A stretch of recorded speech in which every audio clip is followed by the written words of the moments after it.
शादी की अगली सुबह कोमल की सहेली प्राची, जिसकी 1 महीने पहले ही शादी हुई थी, उसका फोन आ गया। कैसी है कोमल? और आज तो तेरा शादी के बाद ससुराल में पहला दिन है।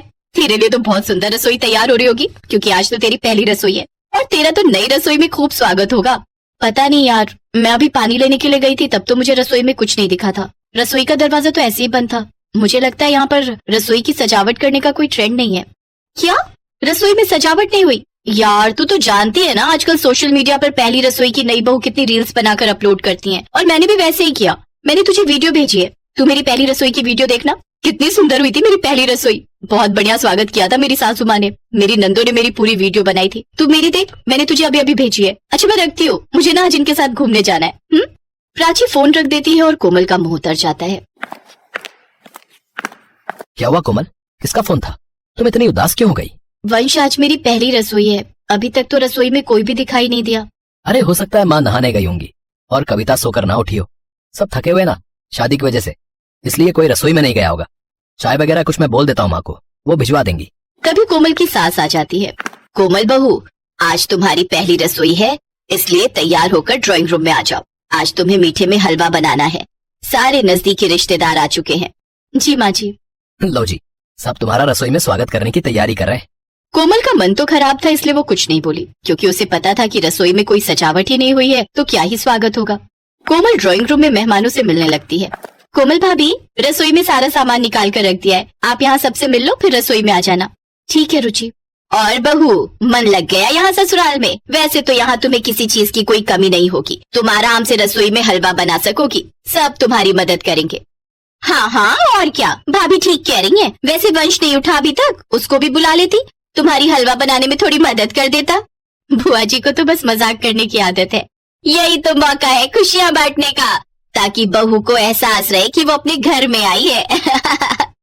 अच्छा बुआ जी, ताई जी, मौसी जी, आप लोग तब तक चाय नाश्ता करो, भाभी हलवा बना कर लाती है। कोमल रसोई में जाने लगती है, तभी उसकी ननद उसे रोक लेती है। भाभी इधर कहाँ जा रही हो? रसोई वहाँ थोड़ी है, रसोई तो फर्स्ट फ्लोर पर है, वो तो भंडार घर है। बहू, रसोई हमने नई बनवाई है ऊपर, ये पुरानी रसोई है, इसे तो अब भंडार घर बनाकर रखेंगे। अब नई बहू घर में आई है तो उसका स्वागत भी तो नई रसोई में होना चाहिए ना, इसीलिए मैंने तुम्हारे ससुर जी और वंश से कहकर रसोई पहली मंजिल पर नई बनवा दी थी। आओ चलो, नई रसोई का उद्घाटन तुम्हारे हाथों से ही होगा। नई बहू का नई रसोई में स्वागत होगा। कोमल की खुशी का ठिकाना नहीं था। कुछ देर तक तो वो हैरान ही रही कि उसके ससुराल वालों ने उसके लिए कितना सोचा। कोमल फर्स्ट फ्लोर पर जब पहुंची तो वो रसोई का नजारा देखकर हैरान थी। पूरी रसोई फूलों से सजी हुई थी। कोमल की आंखों में खुशी के आंसू आ गए। भाभी रुको, मैं आपकी वीडियो बनानी स्टार्ट करती हूँ, फिर हम सोशल मीडिया पर अपलोड करेंगे। कोमल की ननद उसकी पहली रसोई का पूरा वीडियो बनाती है। एक एक चीज पूरे सिस्टम से स्लैब पर रखा हुआ था। बहू, मैंने किचन की स्लैब पर सूजी, देसी घी, चीनी, ड्राई फ्रूट सब कुछ रख दिया है। पानी भी जग से ले लेना, और किसी चीज की जरूरत हो तो मुझे बुला लेना। आप सबने इतना अच्छा वेलकम किया है, मुझे तो लग ही नहीं रहा कि मुझे किसी चीज की जरूरत पड़ेगी। मम्मी जी, सब कुछ बहुत बढ़िया से रखा हुआ है। Thank you mummy ji, thank you मेरी प्यारी ननद जी। कोमल सबके लिए हलवा बनाती है और सभी मेहमानों को परोसती है। कोमल अपनी पहली रसोई का वीडियो अपनी सहेली को भेजती है। प्राची भी कोमल का पहली रसोई में स्वागत देखकर बहुत हैरान होती है और उसे बधाई देती है। इस कहानी से हमें यही सीख मिलती है कि हमें बिना जाने परखे कभी भी किसी बात के नतीजे पर नहीं पहुंचना चाहिए। कभी कभी हमें वो सब ढेरों खुशियां मिल जाती हैं जो हमारी सोच से भी परे होती हैं।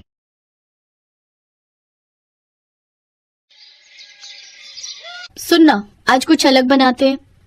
हाँ यार, मैं भी तुझसे यही कहना चाहती थी। चल कुछ अलग ट्राई करते हैं। तो एक काम करें, हलवा बनाएं क्या? नहीं यार, पूरी सब्जी बनाते हैं बढ़िया सी।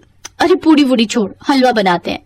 अभी तो खाया था 2 दिन पहले ही हलवा, अब पूरी सब्जी बनाते हैं। पूरी सब्जी और हलवे के चक्कर में दोनों बहनों में बहस होने लगी।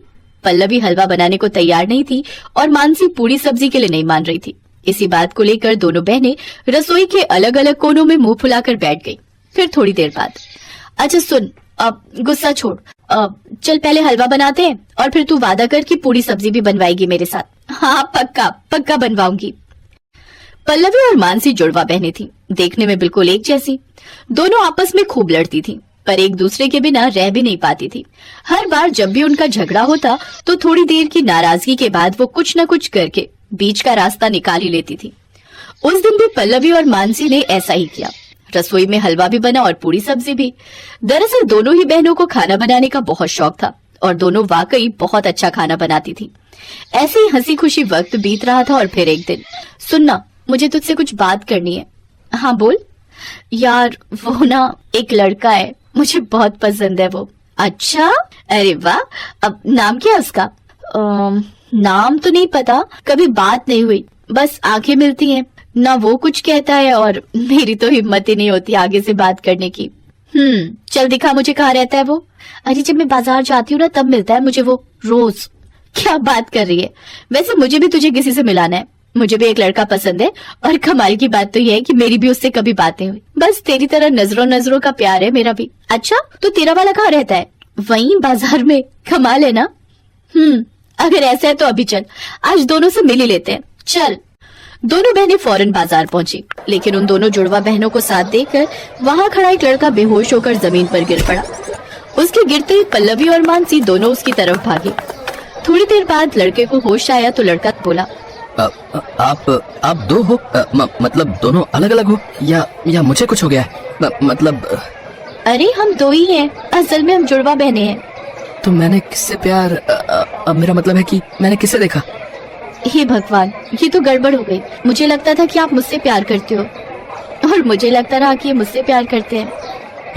ये तो भारी कंफ्यूजन हो गया। देखो, मैं सच्चे दिल से कहता हूँ कि मुझे आप दोनों से प्यार है। मतलब अरे ये कैसे हो सकता है? लेकिन अब क्या करें? पल्लवी और मानसी दोनों ही कवि से प्यार करती थी और कवि भी अनजाने में दोनों से ही प्यार कर बैठा। नतीजा ये हुआ कि कवि ने दोनों बहनों से एक साथ शादी करने का फैसला किया और दोनों बहनें भी इस बात के लिए राजी हो गईं। लेकिन अब समस्या ये थी कि कवि की कम तनख्वाह में घर का खर्च कैसे चले। दरअसल कवि अपनी माँ के साथ एक छोटे से किराए के घर में रहता था।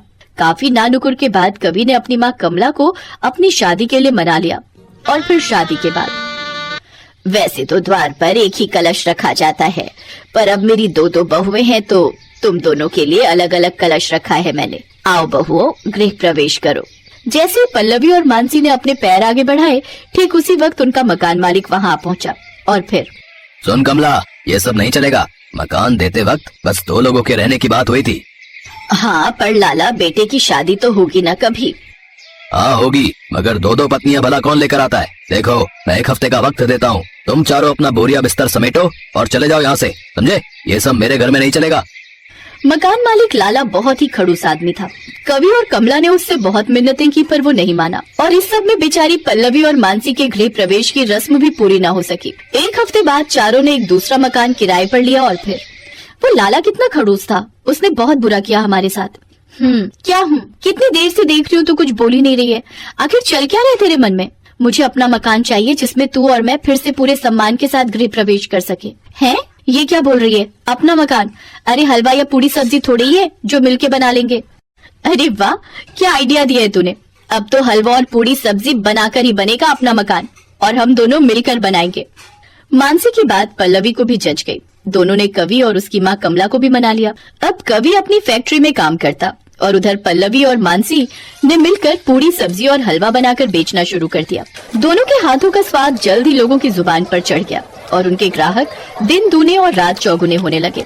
फिर कुछ साल बाद, आओ बहुओं, तुम्हारा अपने घर में स्वागत है, आओ गृह प्रवेश करो। दोनों बहनों ने अपनी मेहनत से अपना मकान खड़ा किया और फिर पूरे सम्मान और खुशी के साथ दोनों का गृह प्रवेश हुआ।